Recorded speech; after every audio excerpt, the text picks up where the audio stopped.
They say marriage is a partnership. So is organized crime. But at least the mob has the decency to be honest about screwing you over.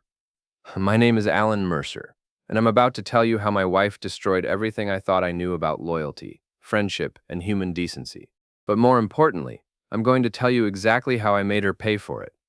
It started on a Tuesday morning in October, the kind of crisp autumn day that makes you believe in fresh starts and second chances. What a joke that turned out to be. I was sitting in my home office, nursing my third cup of coffee and staring at a blank document that was supposed to become a brilliant marketing campaign for organic dog treats. 37 years old, and this was my life, convincing people that their pets needed gluten-free, artisanal kibble. The American dream, right there. Vanessa breezed through the door like she owned the place, which, technically, she did.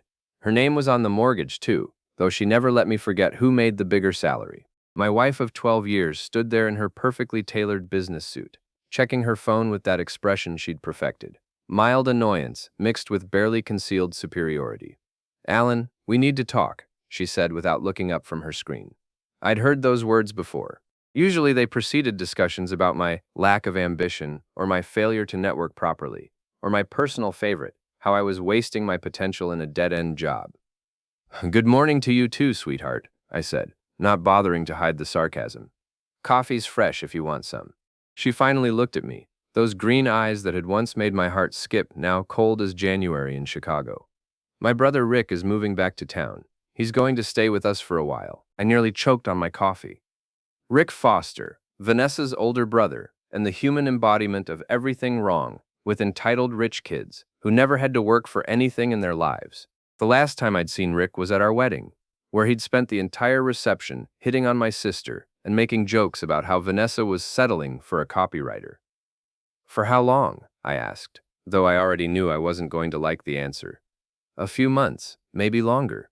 He's going through a difficult divorce, and he needs time to get back on his feet." Get back on his feet.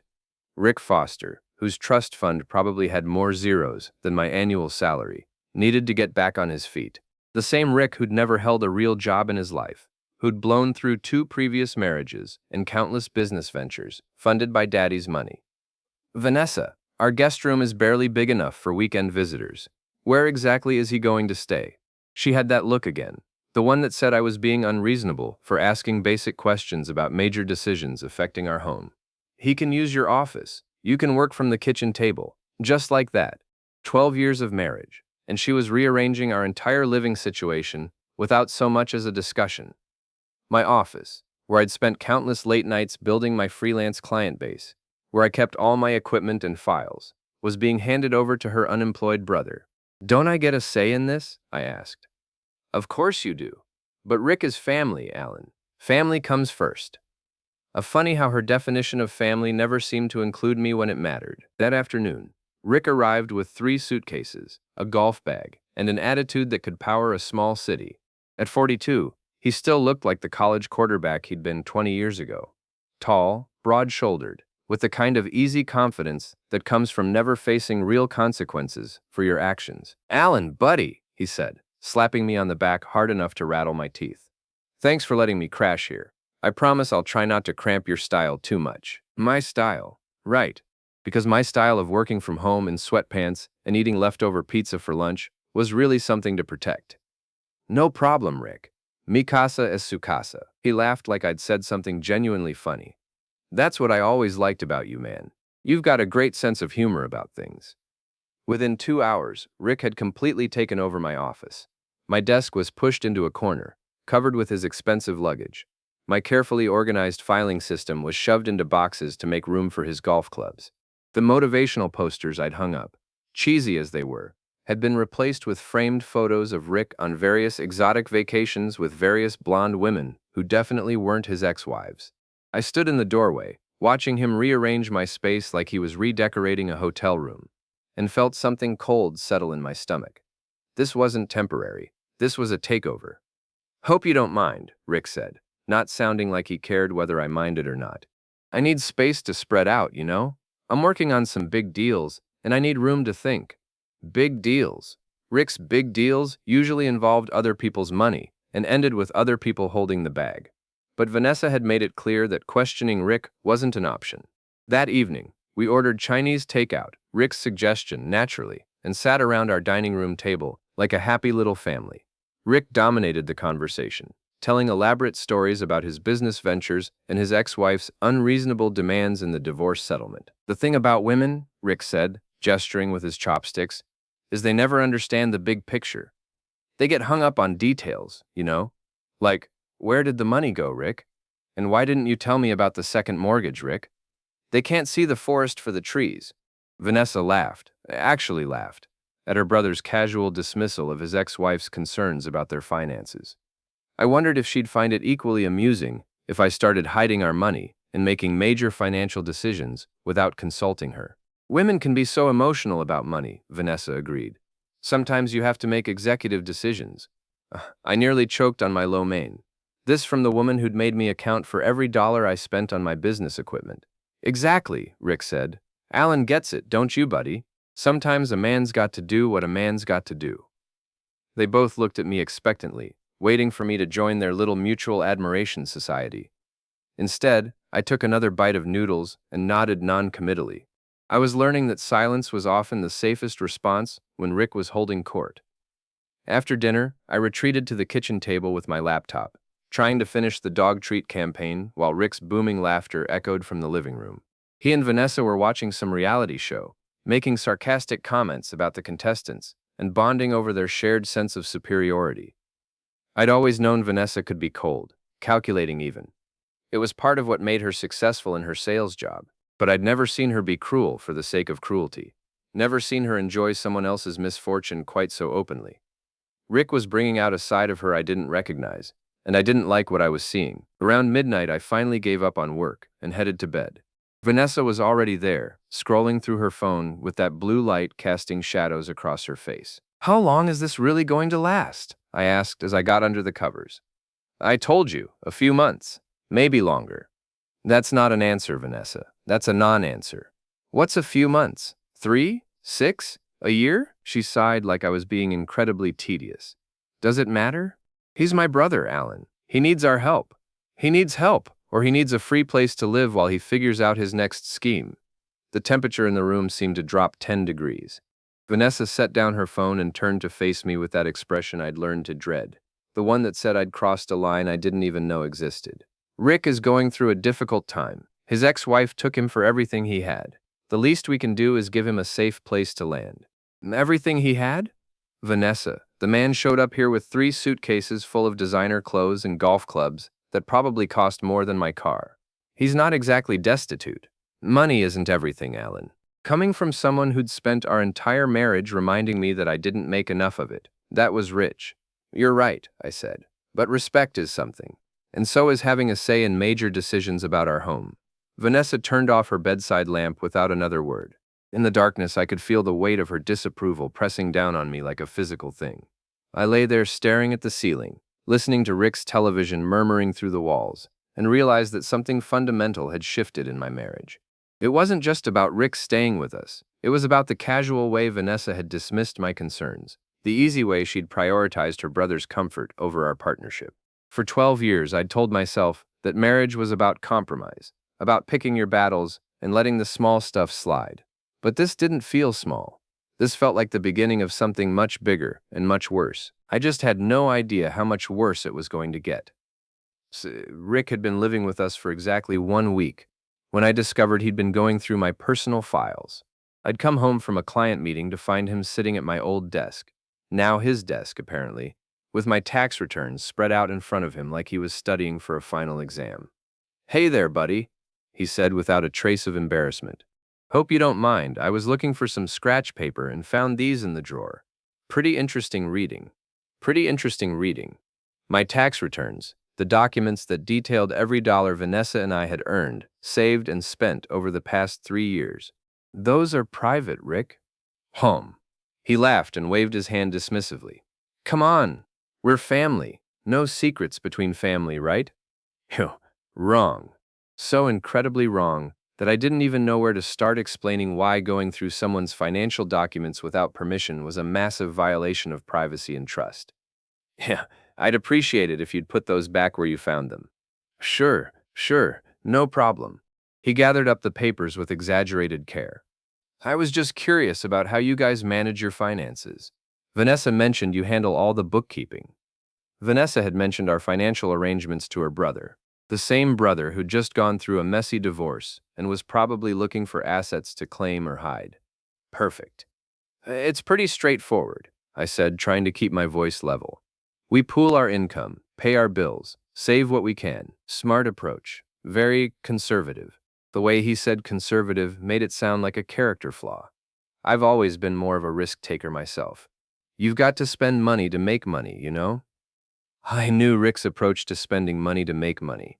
It involved spending other people's money and somehow never quite making enough to pay them back. That evening at dinner, Rick brought up the subject again, this time with Vanessa present. I was telling Alan earlier how impressed I am with your guys' financial discipline, he said, cutting into the steak Vanessa had bought specially for him. Very responsible approach. Vanessa beamed like he'd just complimented her on winning a Nobel Prize. Alan's always been good with numbers. He keeps us on track. That's great. That's really great. But you know, sometimes being too conservative can cost you opportunities. I mean, you guys have been renting this place for what, 5 years? We're not renting, I said. We own the house. Right. But you're still paying a mortgage, right? That's basically renting from the bank. That wasn't how mortgages worked, but I didn't bother correcting him. Rick had his own relationship with financial reality, and facts were just suggestions in his world. The thing is, Rick continued, with your combined income, you could probably qualify for a much bigger place. Really stretch your potential, you know? Vanessa set down her fork and gave Rick her full attention. What do you mean? Well, you're both making good money. You've got equity built up here, and interest rates are still pretty reasonable. You could probably leverage what you've got and move up to something really nice. Something that reflects your success. I felt that familiar cold sensation in my stomach. Rick wasn't just making conversation. He was planting seeds, getting Vanessa to think about bigger houses and bigger mortgages and bigger financial commitments. We're happy with this house, I said. It's the right size for us. The mortgage payment is manageable, and we're building equity steadily. Rick smiled at me like I was a child who just said something adorably naive. That's the safe play, sure. But safe doesn't get you ahead in life, buddy. Safe gets you, well, safe. What's wrong with safe? I asked. Nothing, if that's all you want out of life. But Vanessa here is a go-getter. She's got ambition, drive. Don't you think she deserves a house that matches her potential? And there it was, the subtle implication that I was holding Vanessa back, that my preference for financial stability was somehow limiting her success and happiness. Vanessa was nodding along like Rick was sharing profound wisdom, instead of the same get-rich-quick philosophy that had led to his current situation of sleeping in other people's guest rooms. Rick's got a point, she said. We have been playing it pretty safe. Maybe it's time to think bigger.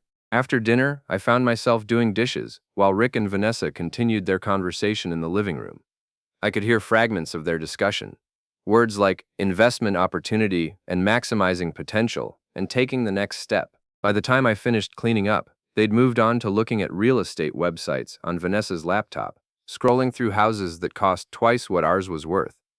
Look at this one, Vanessa said, turning the screen so Rick could see. 5 bedrooms, 3 bathrooms, gourmet kitchen. It's beautiful. Now that's more like it, Rick said. That's a house for people who are serious about success. I sat down on the couch next to them and looked at the listing. It was beautiful, I had to admit. It was also completely outside our budget, even if we stretched our finances to the breaking point. The monthly payment would be about 60% higher than what we're paying now, I said, after doing some quick mental math. But think about the equity you'd be building, Rick said, and the tax advantages. Plus, it's an investment in your future. It's also a good way to end up house poor and stressed about money every month. Rick and Vanessa exchanged a look, one of those wordless communications between siblings that excluded everyone else in the room. Alan's always been cautious about money, Vanessa said, like she was explaining my quirky hobby to a friend. Nothing wrong with being cautious, Rick said, but sometimes you've got to take calculated risks. That's how you get ahead in life. Calculated risks. From a man who'd lost 2 marriages and countless business ventures to his idea of calculated risks. Over the next few days, The house hunting conversation became a regular feature of our dinner table discussions. Rick had appointed himself as our unofficial real estate advisor, full of opinions about market trends and investment strategies, and the importance of positioning yourself for success. What bothered me most wasn't Rick's advice. I'd learned to tune out his various schemes and theories. What bothered me was how eagerly Vanessa absorbed everything he said, how she nodded along with his suggestions like he was some kind of financial guru instead of a 42-year-old man living in his sister's guest room. "You know what your problem is, Alan," Rick said one evening, after I'd expressed skepticism about looking at houses we couldn't afford. "You think small. You've got a small-town mentality in a big-city world." "I think realistically," I said. "There's a difference." "Is there, though?" "Because from where I'm sitting, realistic just looks like another word for scared." Vanessa laughed. Not a polite chuckle, but a genuine laugh that cut deeper than any insult Rick could have thrown at me. "He's got a point, Alan. You do tend to focus on worst-case scenarios. I focus on actual scenarios, like what happens if one of us loses our job, or if interest rates go up, or if we have a major medical expense." "See," Rick said to Vanessa, "worst-case scenarios. That's no way to live, buddy." That night, lying in bed next to my wife, I tried to explain why Rick's influence was making me uncomfortable. "It's not about the house," I said. "It's about the way he dismisses any concerns I have. Everything I say gets turned into evidence that I'm small-minded or scared or holding you back. Maybe because you are holding me back." The words hit me like a physical blow. Vanessa had said them quietly, matter-of-factly, like she was commenting on the weather. What's that supposed to mean? It means maybe Rick's right. Maybe I have been playing it too safe, letting your fears dictate our decisions. My fears? Vanessa, wanting to live within our means isn't fear, it's common sense. Is it? Or is it just an excuse to avoid taking chances? I turned to face her in the darkness. What chances, exactly? What opportunities have I prevented you from taking? That's not the point, Alan. That's exactly the point. You're talking about me holding you back, but you can't give me a single example of how I've done that. She was quiet for so long I thought she'd fallen asleep. When she finally spoke, her voice was cold and distant. "I don't want to fight about this." "We're not fighting. We're having a conversation about a major decision that affects both of us. A conversation where you shoot down every suggestion and make me feel bad for wanting something better. I'm not shooting down suggestions. I'm asking practical questions about how we'd pay for something better." Same thing. And that was it. Discussion over. Vanessa rolled over and went to sleep, leaving me staring at the ceiling and wondering when my wife had started seeing financial responsibility as a character flaw. The next morning, I woke up to find Rick in the kitchen, making coffee and humming some tune I didn't recognize. He was wearing one of those expensive workout outfits that cost more than most people's weekly grocery budget, looking like he was about to head off to some exclusive gym. "Morning, buddy," he said with that perpetual good cheer that was starting to grate on my nerves. "Sleep well?" "Like a baby," I lied. "That's great. That's really great. Hey, I wanted to run something by you. I've got a buddy in real estate, top producer, really knows the market. And he said he'd be happy to take a look at your place, give you guys an idea of what it's worth." "Why would we need to know that?" "Well, if you're thinking about upgrading, you need to know what you're working with, right? Can't make a good decision without good information." Rick's real estate buddy. Another piece of the puzzle clicked into place. This wasn't just about getting us to buy a bigger house. This was about getting us into Rick's network, making us dependent on his connections and advice. "Thanks, but we're not really in the market right now." Sure, no pressure. But the market's hot right now, and your place is probably appreciated more than you think. Might be worth knowing what you're sitting on." Before I could respond, Vanessa walked into the kitchen, already dressed for work in one of her power suits. "What might be worth knowing?" she asked. "I was just telling Alan that my buddy Mike could give you guys a free market analysis on your place. No obligation, just information." Vanessa's eyes lit up like Rick had just offered her free money. "That would be great. When could he do it?" "I could probably get him out here this weekend, if you want." "Perfect. Alan, that's okay with you, right?" It wasn't a question. It was a statement disguised as a question. The kind of trap that left me looking unreasonable no matter how I answered. "Sure," I said. "Why not?" Rick clapped me on the shoulder. "That's the spirit, buddy. Information is power, right?" As I watched my wife and her brother make plans for the real estate evaluation, I realized that I was losing control of my own life, one small decision at a time. Each individual thing seemed reasonable enough. Letting Rick stay with us, looking at houses online, getting a market analysis, but together they were adding up to something much bigger. Rick wasn't just staying with us. He was taking over, turning my wife against me and repositioning himself as the voice of wisdom and ambition in our household. And the worst part was, I wasn't sure there was anything I could do to stop it. Rick's real estate buddy, Mike, turned out to be exactly what I'd expected. A smooth-talking salesman in an expensive suit who treated our home like a commodity to be flipped for maximum profit. "Great bones," he said, walking through our living room with the confidence of someone who'd done this dance 1,000 times. "Really solid investment potential here." Mike spent an hour measuring rooms, taking photos, and making notes on his tablet, while Rick followed him around like an eager apprentice. Vanessa had found an excuse to be home for the appointment, claiming she needed to catch up on some work, but spending most of her time listening to Mike's commentary on our house's market position. "Based on recent comps in the neighborhood," Mike announced when he'd finished his evaluation, "I'd put your current market value at around 420, maybe 430 if we stage it right." Vanessa nearly choked on her coffee.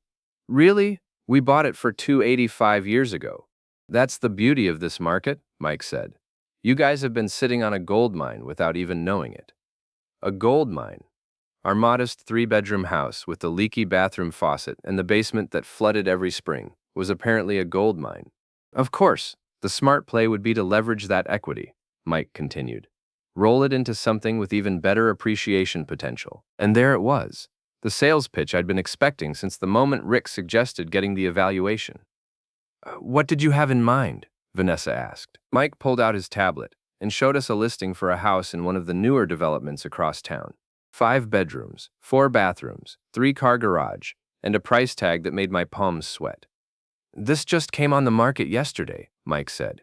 "Owner's relocating for work, needs to sell fast. It's priced about $20,000 below market value, which means instant equity if you move quickly." "How quickly?" Rick asked. "I'd need an offer by Monday to have a real shot at it." "Monday, as in 3 days from now, as in barely enough time to think through the biggest financial decision of our lives." "The monthly payment would be how much?" I asked. Mike did some quick calculations on his tablet. "With your current equity as a down payment, you're looking at about $2,800 a month." $2,800 a month, nearly double our current mortgage payment." "That's a significant jump," I said. "It's an investment in your future," Mike replied, using almost exactly the same words Rick had been spouting for weeks. "You're not just buying a house, you're buying a lifestyle." Lifestyle, right. The lifestyle of being stressed about money every month for the next 30 years. "Can we think about it?" I asked. "Absolutely," Mike said. "But like I said, in this market, the good ones don't last long. If you're serious about making a move, sooner is better than later." After Mike left, Rick and Vanessa spent the rest of the afternoon talking about the house like it was already ours. They discussed which rooms would be what, how we'd arrange the furniture, what kind of entertaining we could do with all that extra space. "It's got a home office," Vanessa said, showing me photos on Mike's website. "A real office, not just a corner of the bedroom. You could finally have a proper workspace that would cost us an extra $1,500 a month." But pointing that out would just make me sound negative and small-minded again. "It's a beautiful house," I said, which was true. It was also completely outside our budget, but apparently that was a minor detail. "Mike said the owner might even leave some of the furniture," Rick added. "High-end stuff, custom pieces. That could save you guys thousands right there. Or cost us thousands if we don't actually need new furniture," I said. Rick gave me that look again, the one that said I was being unreasonably pessimistic about what was obviously a great opportunity. "You know what your problem is, Alan. You focus too much on the costs and not enough on the benefits. The costs are kind of important when you're the one paying them. But you're not just paying them, you're investing them. There's a difference." There was a difference, but not the one Rick thought. The difference was between someone who understood financial risk and someone who'd spent his entire life having other people clean up his financial messes. That evening, Vanessa brought up the house again while we were getting ready for bed. "I really think we should consider it," she said. "It's exactly the kind of place I've always dreamed of living." Since when? You've never mentioned wanting a 5-bedroom house before." "I've never thought it was possible before. But with the equity we've built up and both of us having steady jobs. Steady jobs that could disappear tomorrow. The economy's unpredictable, Vanessa. Taking on that much additional debt right now seems risky. Everything's risky, Alan, but some risks are worth taking, and some aren't. What happens if one of us gets laid off? What happens if we have a medical emergency? What happens if the housing market crashes and we're stuck with a mortgage that's more than the house is worth? What happens if we keep playing it safe and wake up in 10 years having missed every opportunity that came our way? We were talking in circles, and I could feel the conversation slipping away from me. Vanessa had already made up her mind, and anything I said was just going to sound like obstacles and excuses. I think we should sleep on it, I said. I think we should call Mike first thing Monday morning. Sunday evening, Rick made his move. I was in the kitchen, cleaning up after dinner, when he came in and leaned against the counter with that casual confidence that made everything he said sound like friendly advice. "Can I talk to you for a minute, buddy?"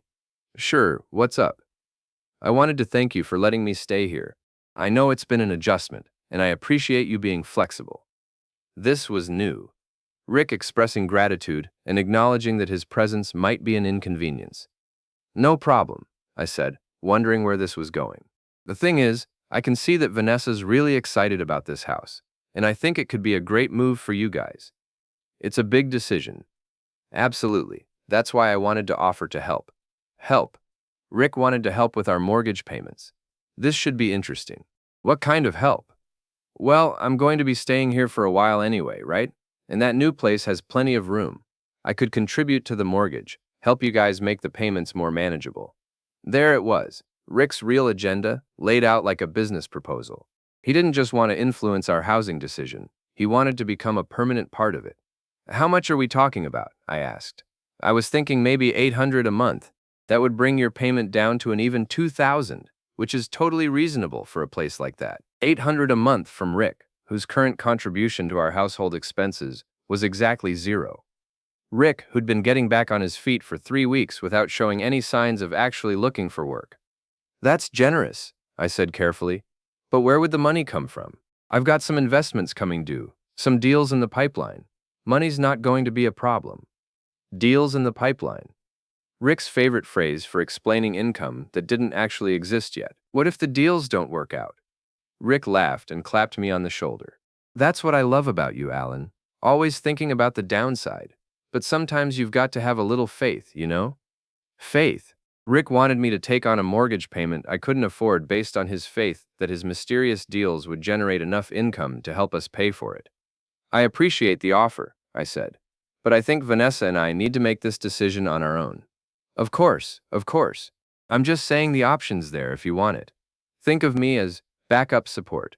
That night, I tried to explain to Vanessa why Rick's offer made me uncomfortable. "He's trying to help," she said. "Why are you so suspicious of everything he does?" "Because he's been here for 3 weeks and hasn't paid a dime toward groceries, utilities, or anything else.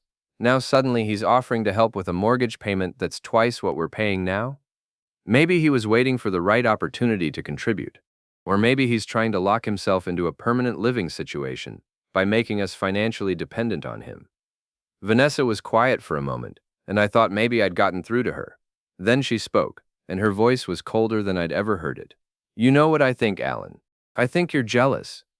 "Jealous? Of what?" "Of Rick's success, his confidence, his willingness to take chances. I think it bothers you that he's everything you're not." The words hit me like a slap. Vanessa had just compared me to her unemployed, twice-divorced brother and found me lacking. "Rick's living in our guest room because his life fell apart," I said.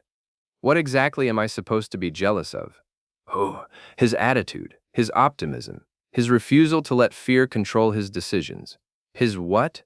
"Vanessa, the man's 42 years old and has nothing to show for it except a closet full of expensive clothes and a talent for spending other people's money.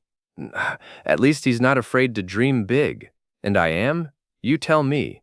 I stared at my wife in the darkness, realizing that somewhere along the way, she'd stopped seeing me as her partner and started seeing me as an obstacle to overcome. "Oh, I dream plenty," I said. "I just prefer dreams that don't end in bankruptcy." "Same thing," she said, and rolled over to go to sleep. The next morning, Vanessa called Mike before I was even fully awake. We'd like to make an offer on the house, I heard her say from the kitchen. Just like that. No final discussion. No mutual decision. No consideration for my concerns. She'd made the choice for both of us. By the time I got downstairs, she was off the phone, and Rick was making celebratory coffee, like we'd already closed on the place. Congratulations, buddy, he said, handing me a cup. You're about to become the owner of a seriously impressive piece of property. We haven't bought anything yet, I said. Details, Rick said with a wave of his hand. Mike says the seller's motivated. You guys are going to get a great deal. A great deal on a house we couldn't afford. Financed partly by income from Rick's imaginary business deals. What could possibly go wrong? Over the next few days, everything moved with the kind of speed that should have been a warning sign. Our offer was accepted. The inspection was scheduled, and Vanessa started making lists of everything we'd need to buy for our new home. We'll need a dining room set, she said, scrolling through furniture websites, and bedroom furniture for all the extra rooms. Oh, and we should probably get a lawn service. That's a lot of yard to maintain. More expenses, more monthly commitments, more reasons to depend on Rick's promised contributions to make ends meet. Maybe we should focus on the basics first, I suggested. Get moved in and settled before we start buying new furniture. Alan's right, Rick said, surprising me. Take your time, do it right, although, he paused like he'd just had a brilliant idea. I know a guy who runs an estate sale business. High-end stuff, really nice pieces. I could probably get you guys a good deal. Another guy Rick knew. Another deal he could arrange. Another way to insert himself into our decision-making process. That's sweet of you to offer, Vanessa said. But I think I'd rather pick out our own furniture. Sure, just thought I'd mention it. But the seed was planted. Over the next few days, Rick found excuses to bring up his estate sale connection, mentioning the quality of the furniture, the prices, the convenience of getting everything at once instead of shopping around. By